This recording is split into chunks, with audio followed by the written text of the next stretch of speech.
So Chlöe was on with David Seymour this morning on Big Herald News, and they were talking about the price of butter. You may not have heard about this, but the price of butter is a bit of a thing. We're a ridiculous little country. But Chlöe has a really interesting take on it, which is a repetitive take for the Greens because it's part of their messaging, which is when the top 20% control so much, that misses out some at the bottom. David Seymour has a perspective, which is, well, you can't just make yourself rich off taking off other people. But as I said earlier, I really feel like my focus I've got focus now on this idea about what it means when the top 20% control so much. Because by definition, if you've got 100 cans of Coke and 20 people have 90 of them, right? Then the last 10 are between the other 80 people. So if we agree, and Chlöe doesn't say it like this, but this is what I'm saying from what she's about to say. If we agree that resources are finite, then it goes to say that if a small group of people own the majority of the resources, then there's fewer of the resources for the rest of us, which means by definition, some people will miss out. Now, that's what I got out of this. Let's see if that's what you got out of this. This is Chlöe Seymour turning the butter conversation into the haves and have-nots on some level. To David's point, we currently have an economy where the top 1% in this country hold 23% of the nation's wealth. That inequality is directly causing the poverty and the low wages that we currently have in this country. So we need to address those issues. So you're saying head-on. other people's success is making people poor? I'm saying that inequality is directly causes. David, if we are willing to accept a small group of people at the top of the pecking order holding the majority of the resources in this country, that necessitates that there will be people who are going without. That is. It's beautiful. Now, I know Chloe's probably said that 100 times before, so it's probably because I'm the moron. But if we take this idea that top 1% take a quarter of the resources, that means the bottom 99% have 3/4, and the word necessitates is used. It necessitates that there's going to be fewer between the rest of us. So it necessitates that some are going to miss out.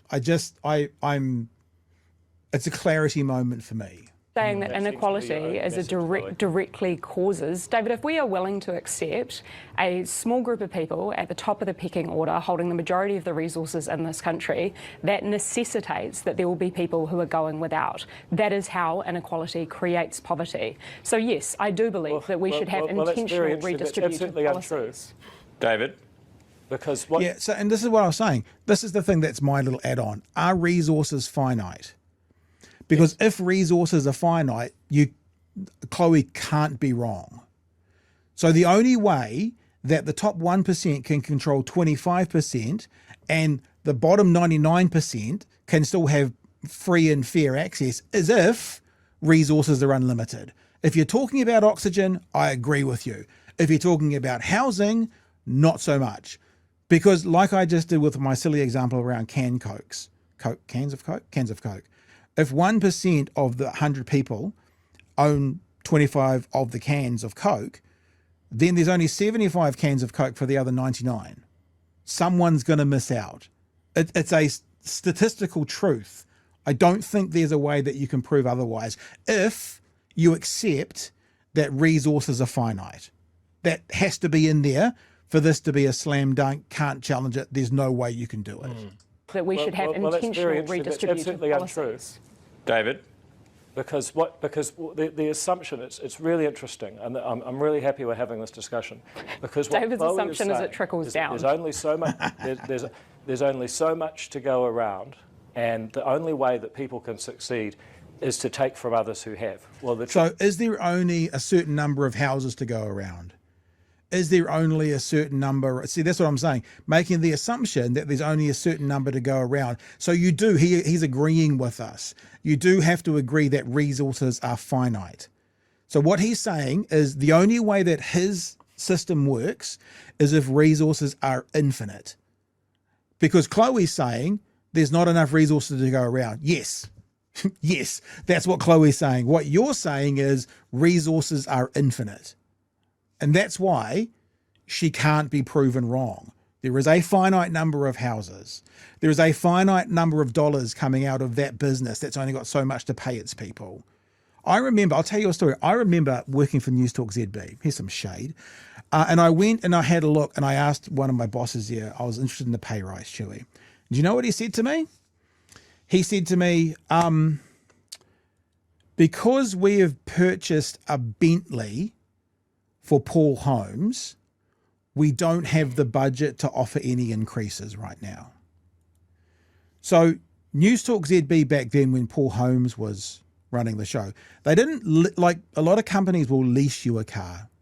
They purchased him a $300,000 Bentley as a part of his contract. And you know what? Resources are finite. There's only a certain number of dollars that business could pay for its employees. And because the top 1% had been allocated such a big chunk of that finite amount of money, there was nothing left to offer a pay rise to others. It's a tangible example of exactly what we're talking about. I know what you're doing, Chewie, right now. Your brains are blowing because a radio announcer in New Zealand got given a $300,000 Bentley as part of his contract. I get it. Absolutely true story. What? Truth is, Yep, go to What? I got mine. I don't know what's going on. I was about to say, I didn't know Bentleys did EVs now, but I Rolls-Royce certainly do. Maybe that's where you should be aiming. if you look at people in New Zealand, you look at Graham Hart, one of the richest guys in the country, started as a tow truck driver. You look at the Mowbrays, now have a massive and very successful business, Happened to be mainly out David of China. Seymour's. They grew up poor in the Waikato. If you look through the whole list of people that have done well in New Zealand, most of them started poor. So the idea that we're going to solve our problems by pulling down people who have worked hard and succeeded is wrong. What is right is that we need a good economy that grows, that gives people opportunity. I mean, he has a point, Chloe. If I may address that. Get away from the zero-sum thinking. Yeah. If I may address this head on, what David is currently trying to sell the people of this country is a continuation of the 40 years of trickle-down based economics, which have clearly not worked for people. We've seen a selling off, Ryan, if I may finish, we've seen a selling off of state assets whereby New Zealanders still need their energy, New Zealanders still need housing, but are now paying for a far higher cost because they are being facilitated by the private market. So yes, we do need to ensure that we have a fair tax system because frankly, I think that it is so unfair that the average New Zealander in this country pays double the effective tax rate of the billionaires that David was just citing. Yeah. Well, once again, we've had that debate many times. Yeah, we have had this debate many times. And you lose, David, every Fucking time. these twats. You lose that debate every single time. This has got 16 seconds, and then I'll throw straight to you two. I promise. I know you're chomping at the bit. And the facts are hang on, abundantly just clear. The reason to that bring it power back, prices are high. hang on, David, to bring it back for everybody who's watching this morning, are you going to get anything out of a meeting that Nicola Willis has with Miles Hurrell or by threatening the supermarkets? The honest answer from both of you would have to be no. That's called losing control of your show to Chlöe Swarbrick, and I wanted to play the end of it. It's lovely. Chewie, have at it, sir. The only way that David Seymour would be right is if endless growth was possible also. Like this idea that if we just let that the only way people get ultra wealthy is purely through altruism.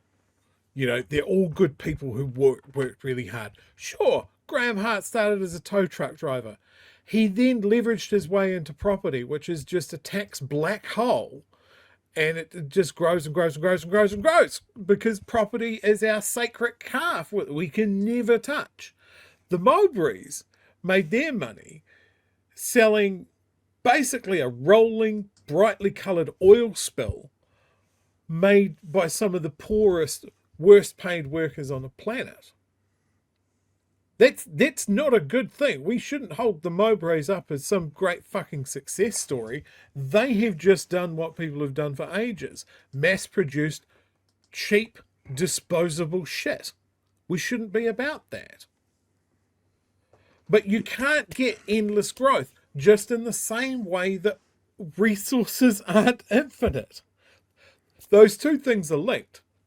And I think what David Seymour is trying to link is that we've just got to let the rich do what they can, because there's an opportunity for us all to be rich if we just repeat the process. And not everyone can do that. Yeah. It's like that fantastic kids movie that buries an amazing, amazing philosophy right in it. If everyone's super, then no one's super. And it looks like we're not all getting rich.